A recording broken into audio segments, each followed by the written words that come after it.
Olha, a incerteza sobre a desoneração dos 17 setores põe empregos e empresas em risco. E para a gente entender melhor essa situação, a gente chama agora aqui no Jornal da Manhã a presidente da FENINFRA, que é a Vivian Suruage. Mais uma vez, Vivian, seja muito bem-vinda aqui ao Jornal da Manhã. Obrigada pela sua disponibilidade de nos atender. A gente, ao longo daqui do Jornal da Manhã, a gente mostrou várias reportagens, né?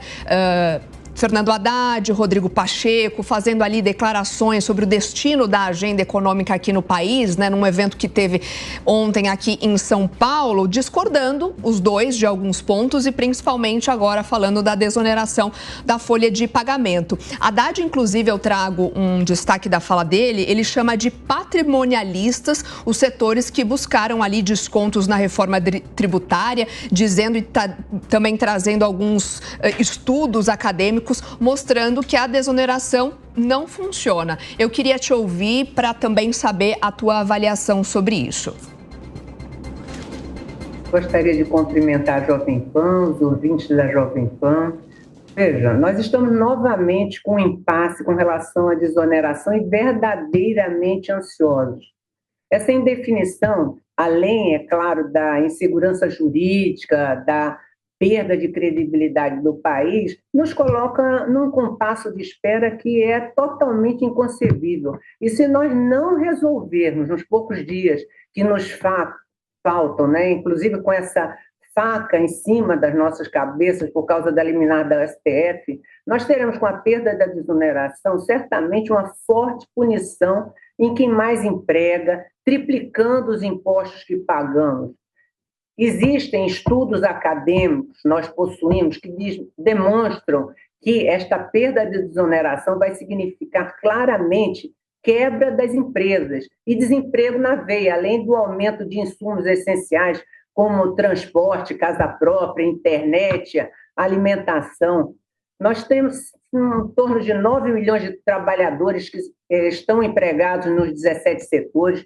Somente no nosso setor de telecomunicações, nós empregamos mulheres e jovens em primeiro emprego, são aproximadamente 2,5 milhões de profissionais, dos quais 1,3 milhões em call center, e com a perda da desoneração, certamente nós teremos, para os 17 setores, uma perda de aproximadamente 1 milhão de profissionais. Isso não é aceitável. Vivian, inclusive até a senhora citou o ministro Haddad, ele também na sua argumentação garantiu que esse modelo já está em vigor há algum tempo e na visão dele não gerou empregos, né? O governo neste processo, a princípio iria vetar, mas iria apresentar uma outra proposta. Na visão da senhora, de fato, o governo deveria apresentar uma proposta, então não quero mais 17 setores, quero expandir para todos, ou seja, criar uma solução que possa propiciar, inclusive, aí, uma formalização no Brasil, ou seja, mais pessoas com carteira assinada vão pagar mais imposto justamente para o governo. Quer dizer, falta uma saída ou simplesmente, acabou. O governo deveria apresentar uma saída que atendesse, se possível, a todos os setores? Esta seria a ideia ideal, né? Contemplar a todos os setores. Só que o problema é que não foi apresentado até o momento e nós não temos mais tempo. E vejam como nós nos encontramos. Já houve alteração de uma lei que foi votada e amplamente discutida em 2023, porém veio a liminar do STF, aí depois uma nova proposta de desoneração apresentada pelo governo. Então, nada mais justo e necessário que haja um entendimento entre o Executivo e o Congresso. Foi definido, não é isso? Que precisa de medida compensatória. Agora, há, por outro lado, uma resistência do Congresso de continuar aprovando umas medidas que penalizem empresas e consumidor, ou seja, aumento de arrecadação, aumento de tributo. E eu vejo particularmente que o Congresso já fez sua parte com a reforma tributária agora, com o offshore, fundo exclusivo, mudança de regras do CARF, arcabouço fiscal, PEC de transição, tem várias medidas que foram aprovadas. E quando nós historiamos este ano essas medidas compensatórias, o governo enviou uma MP que limitou o crédito do PIS e COFINS, e foi rejeitada. Então, o Congresso sugeriu repatriação, atualização de dívidas, solução de dívidas de pendências com agências reguladoras, tributação de jogos de azar. E o governo, após isso, ele sugeriu a contribuição social sobre o líquido para os bancos, para cobrir esse valor total com a medida compensatória. Porém, está ficando um impasse. Se essas medidas efetivamente vão cobrir o custo da desoneração e se fecham a conta, como se preocupa tanto o ministro Haddad. E se haverá também um tempo hábil até dia 19 de julho, que é o limite do prazo da liminar. Então, nós vemos que, caso haja um risco de perda de prazo, é imprescindível o governo solicitar ao STF uma prorrogação de prazo. Não é admissível de forma alguma, após mais de 1 ano e meio, nós ainda estarmos no meio dessa discussão e com tamanha insegurança.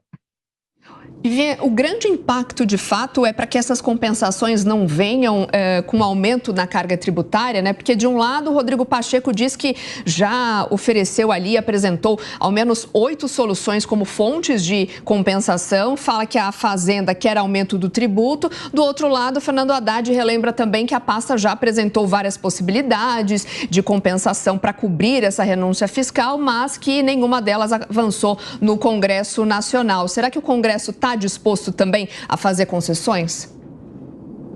Olha, eu creio que numa relação entre poderes é preciso haver concessões de ambos os lados, não é? Precisa se definir efetivamente qual é o custo real. São 26 bilhões, eram de 26, 18 bilhões, 50 bilhões, e se alegou, inclusive, que o Congresso não fez uma demonstração de impacto financeiro nas contas públicas com relação à desoneração. Mas houve uma análise, sim, dos efeitos previstos, que deu uma perda de receita, se não me engano, de aproximadamente 9,5 bilhões. Mas com o crescimento dos empregos devido à desoneração, com o crescimento da arrecadação que gera, e aqueles 2,4 bilhões do 1% do COFINS exportação não restituível, haveria um incremento de receita de 10 bilhões, e na realidade não haveria perda. Porém, o Ministério da Fazenda, com certeza, ele tem pessoas muito competentes. E eu, particularmente, eu gostaria de conhecer em detalhe esses estudos que chegaram a valores de perda neste ano de arrecadação com a desoneração. Agora, eu tenho convicção que haverá um entendimento entre o Congresso e o governo federal. Conversamos com a presidente da FENINFRA, Vivien Suruage, mais uma vez aqui no Jornal da Manhã, falando sobre as incertezas, sobre a desoneração da folha de pagamento. Mais uma vez, muito obrigada pela sua participação. Bom fim de semana para a senhora. Obrigada, é um prazer estar com vocês sempre. Bom dia. Bom dia.